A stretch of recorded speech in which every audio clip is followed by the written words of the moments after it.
আমাকে মা ডাকবে। আমার দুইটা সন্তান ইহধাম ত্যাগ করে চলে গিয়েছে। আমার দয়াল নবী কি করলেন? জাবেরকে বললেন, বাবা তুমি একটা কাজ করো, তোমার সন্তান দুইটা আমি জানি, আমি বুঝতে পারতেছি, তোমার সন্তান দুইটা আমার সামনে নিয়ে আসো। মৃতদেহ দুইটা সামনে নিয়ে আসে, সূরা ইয়াসিন পাঠ করে একটু পানি পরে এই বাচ্চা দুইটার গাছ ছিটিয়ে দিলেন, সাথে সাথে জিন্দা হয়ে গেলেন। সকলে বলি সুবহানাল্লাহ। ওই দিন জাবের স্ত্রী জাবের সরাসরি আমার দয়াল নবীর পায়ের মধ্যে সেজদা প্রদান করেছে। কেউ বুঝলো না ওরা বলে কিসের যন্ত্রণা। ওরা বিদেশ বিদেশে ঘুরে বেড়ায়, ওরে দেখে বোঝে না আমি হাসি মুখে। ঘুরে বেড়ায়, ওরে দেখে বোঝে না কিসের যন্ত্রণা।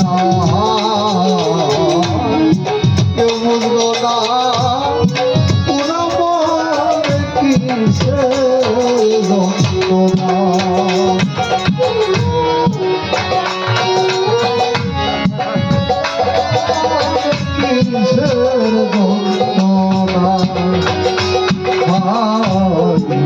বিদেশে ঘুরে বেড়া আমার মনের দুঃখ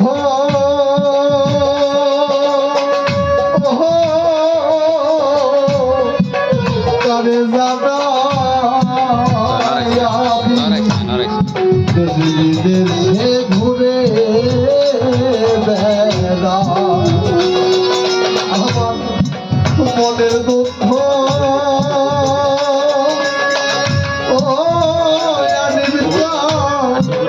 কারে জানা।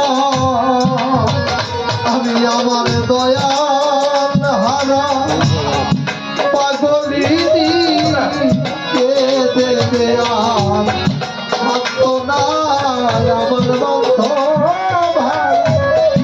পাগলিনী কে দেবে আর থাকতো না কিসের যন্ত্রণা। কেউ বুঝলো না ওরা বলে কিসের যন্ত্রণা। কেউ বুঝলো না ওরা বলে কিসের যন্ত্রণা। আমি এই যাবে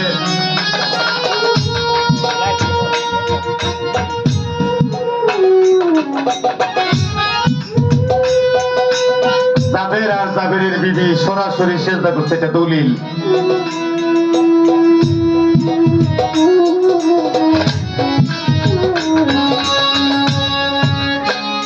শয়তান বলেছিল আমি যে জায়গায় সেজদা প্রদান করেছি ওই জায়গায় যদি আপনার কোনো বান্দা সেজদা প্রদান করে ওইটা কিন্তু আমার বান্দা হয়ে যাবে। তাহলে এখানে জ্ঞান বিবেকটা বুঝতে হবে কোন জায়গায় শয়তান সেজদা করে নাই।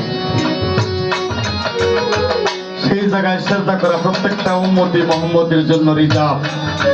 দলিল আদম সন্তান মুমিন হতে গেলে সেখানেই সেজদা করাটা প্রধান। সেজদার কথা এইভাবে আসছে। গুরু যদি হয় বেশ্যার নন্দন, তবু ভক্তের জন্য কথিত প্লাবন। গুরুর মাথা শিষ্যের পাও, নাচতে নাচতে জান্নাতে যাও, এটা জান্নাতে যাওয়ার ভাও। তুমি তোমার গুরুর দোষ ধরবে, তোমার গুরু ভালো না,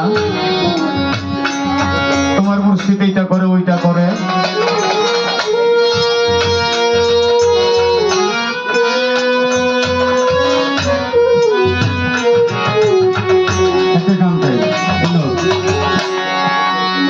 গুরুকে মানুষ ভাবে যারা, কাফেরের দলে তারা। মুর্শিদকে মানুষ ভাবে যারা, ওই কাছে জীবন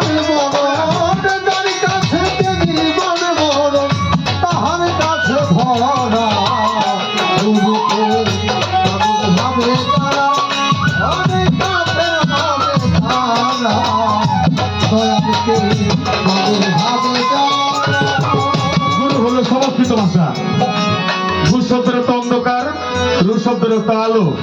যে ব্যক্তি অন্ধকার জগৎ থেকে রাস্তায় আনতে পারে তাকে গুরু বলা হয়। গুরু হলো সংস্কৃত ভাষা।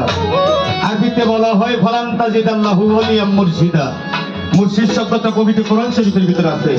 বাংলায় হলো উস্তাদজি, ইংরেজিতে টিচার। আর ইন্দ্র সরকার বলছে গুরু কোনো সামান্য বস্তু না, মুর্শিদ কোনো সামান্য বস্তু না, পীর কখনো সামান্য বস্তু না।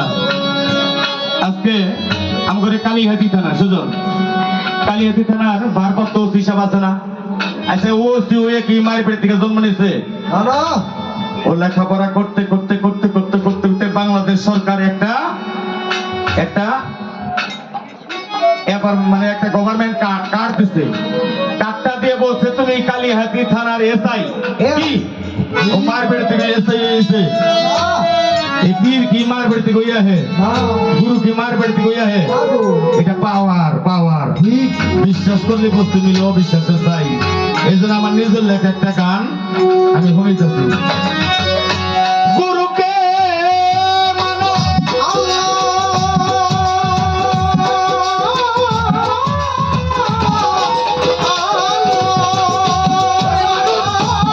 হলে মিলবে বললাম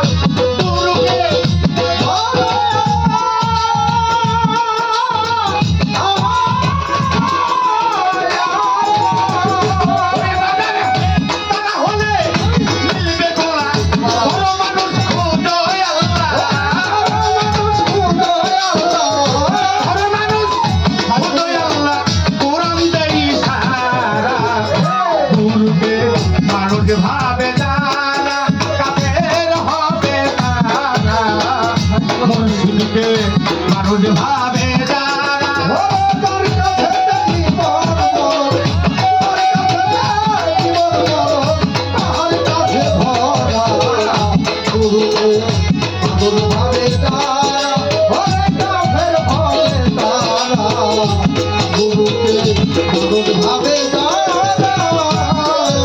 তোমার মানহনকার করো রে পানি,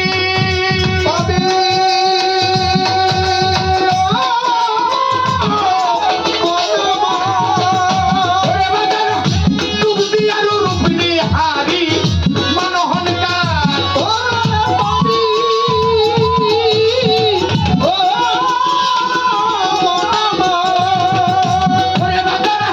ডুব দিয়ারু রূপনি হারি অবতারে নিরবধি, অবতারে নিরবধি আসমানের দূরা।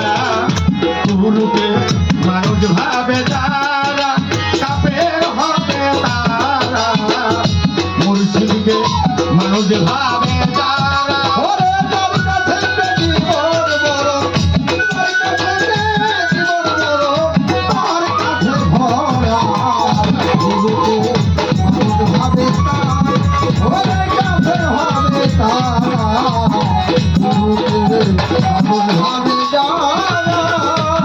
তোমার দিলের আয়না করো ফাঁকা।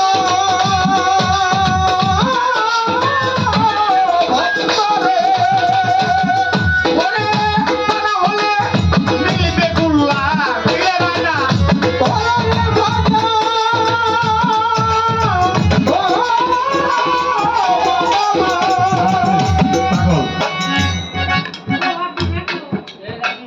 খুশদার দম, খুশির সাথে দম ফেলতে হবে।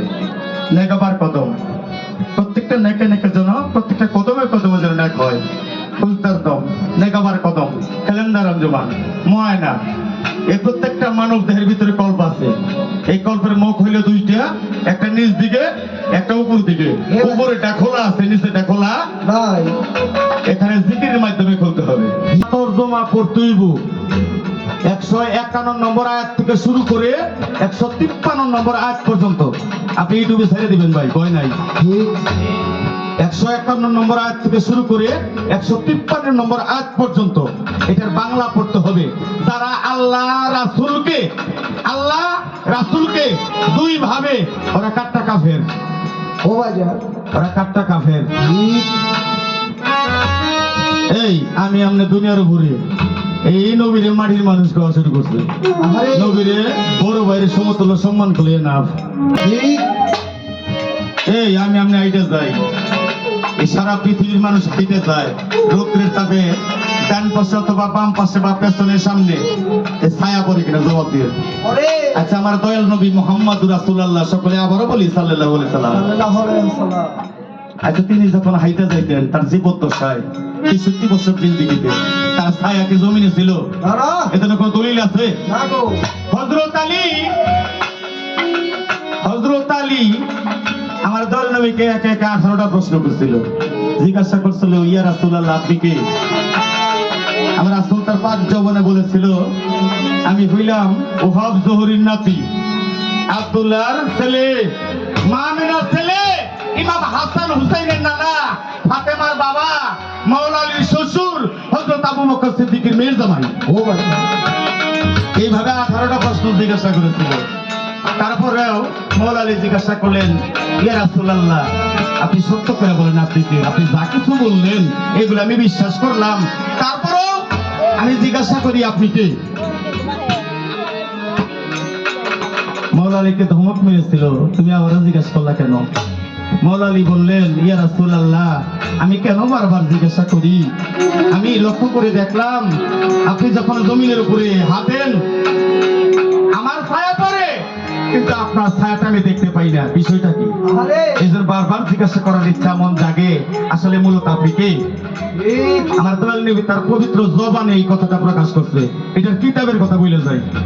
কিতাব যদি কারোর পড়ার ইচ্ছা থাকে, কিতাব হলো বেহুশের চৈতন্য দান, লেখক হচ্ছে বেনজির হক চিশতি নিজামী, দাম নিব 1650 টাকা। 10 টাকা দামের কিতাব নিয়ে বড়াই করুন যাবো না। আরে কি কিতাবের নাম কই দিলাম? বেহুশের চৈতন্য দান, লেখক বেনজির হক চিশতি নিজামী, এই কোরআন দর্শনের দিকে সে ব্যাখ্যাটা দিয়েছে। এটা প্রমাণ হয়েছে একটা সাধক, একটা জ্ঞানী লোক যখন বই প্রকাশ করে সারা বাংলার ভিতরে, ইসলামিক ফাউন্ডেশনের সিলচাপা ছাড়া ওই বইটা বাহিরে বিক্রি করতে পারে না। কি মামা, ও ভাই কথা কি আমার বানোয়াট কথা বললাম? না যদি কারোর পড়ার ইচ্ছা থাকে, আমার দয়াল নবী তার পাক জবানে বলেছিল, আলী রে আমি জমিনের উপরে হাঁটি, আমারও ছায়া আছে। এই ছায়াটা তোমরা দেখো না, এই ছায়াটা জমিনের উপরে নয়, এটা হলো আরশের উপরে। সুবহানাল্লাহ। সুবহানাল্লাহ। এই জন্য আরশের ভিতরে আমার একটা ছায়া আছে। এই জন্য আরশের ভিতরে কি রাব্বুল আলামিন, আর আমি জমিনের উপরে হাঁটি, তাই আমাকে সকলে বলে রাহমাতুল লিল আলামিন। এই ছায়া কায়া, এই ছায়া কায়া যখন একজন হইয়া যায়, আলী রে আমাকে দেখার হককে দেখা বাকি নাই। এখানে একটা প্রমাণ মেরাজ দর্শনের ভিতরে আছে। মেরাজ থেকে নবী করিম সাল্লাল্লাহু আলাইহি ওয়াসাল্লাম ধরাধামে আসলেন, সর্বপ্রথম জিজ্ঞাসা করলেন আবু বকর সিদ্দিক, ইয়া রাসূলুল্লাহ